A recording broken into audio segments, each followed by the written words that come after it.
Hello, good evening, and welcome. I'm John Lazarus with Stories Matter and D&E Publishing. What you just saw was the trailer we made for Blake Colby's Bloodshot, which we made back in 2017.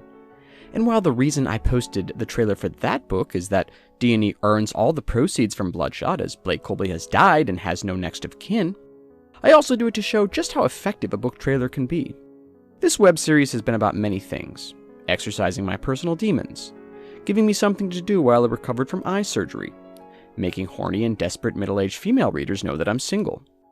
But the biggest thing I've tried to teach you is how you can promote your work in many different ways. In an overcrowded marketplace, a book trailer is another great way to get eyes on your work. But unlike a movie trailer, you're going to need to actually put some effort into this. We'll use heartbreaking piano motifs and make words fade in and out on this edition of Stories Matter.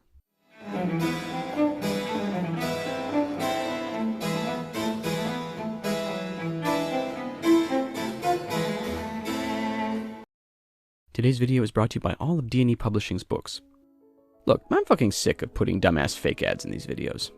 Subway doesn't actually pay me, no matter how many times I show their god-awful sandwiches on this channel. So stop being an asshole and buy these books so I can actually make some real fucking money. And look, even if the book is bad, they have so many other uses. They make good paperweights. They even out chairs and tables with uneven legs. They make your little free library look less like you live in a really shitty part of town.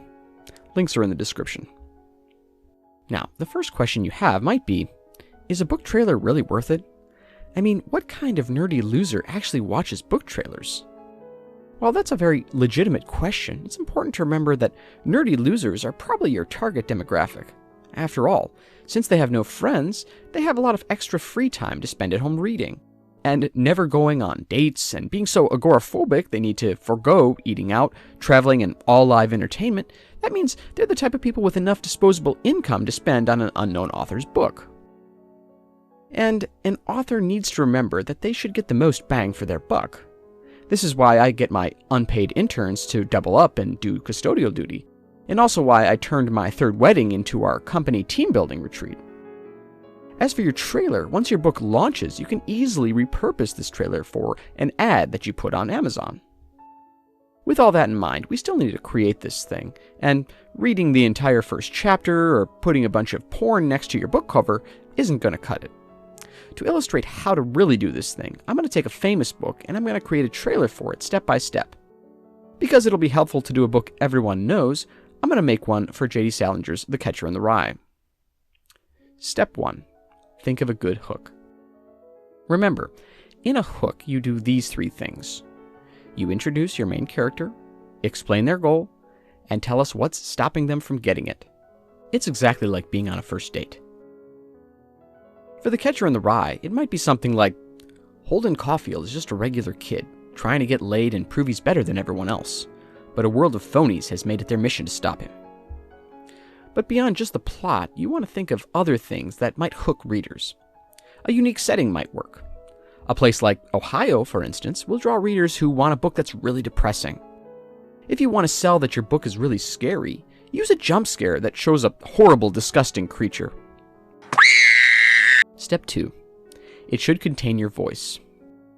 It's always good to remember that this whole thing is about you. You are the star. If you lack confidence to admit that, you need to practice in front of a mirror, preferably nude. Look at yourself in the eye and tell yourself that you are a star. It's gotten to the point that I can't fall asleep without doing so. And your readers should get a sense of your personality from your trailer, just like they do with your writing. If you're funny, tell a joke. If you're poetic, make sure things rhyme. Your viewer needs to make a connection. They need to follow you on a journey.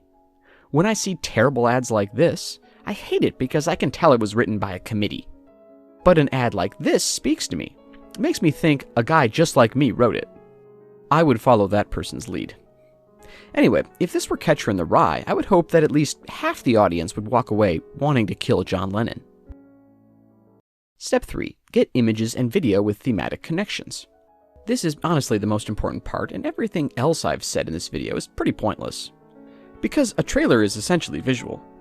Now, obviously, stock footage is the cheapest and easiest option, even if most of it makes no sense. But if you have the time and a decent camera, get experimental. When I made a spy thriller, I was trying to convey a sense of fear and paranoia, so I decided that CCTV footage of my employees leaving work late at night when that serial killer was on the loose was a great way to do that. Since The Catcher in the Rye is mostly about trying to get laid, I would obviously have lots of prostitutes in the trailer. But it's a bit empty to say that only sex sells. If I were J.D. Salinger, I might just fill my trailer with dead-eyed dolls to symbolize all the phonies. Step 4. Find the right music. Well, there's good news and bad news here. The good news is that we as a society have basically decided that music is free. Except for, like, Metallica, you can pretty much steal anybody's music and put it in your trailer. The bad part is that sound editing is hard as hell, which not only is time-consuming, but also makes you feel bad for stealing this music in the first place. That's all for today. Please don't forget to like and subscribe, and I'll leave you with this week's Author Quote of the Week. See you on the next one.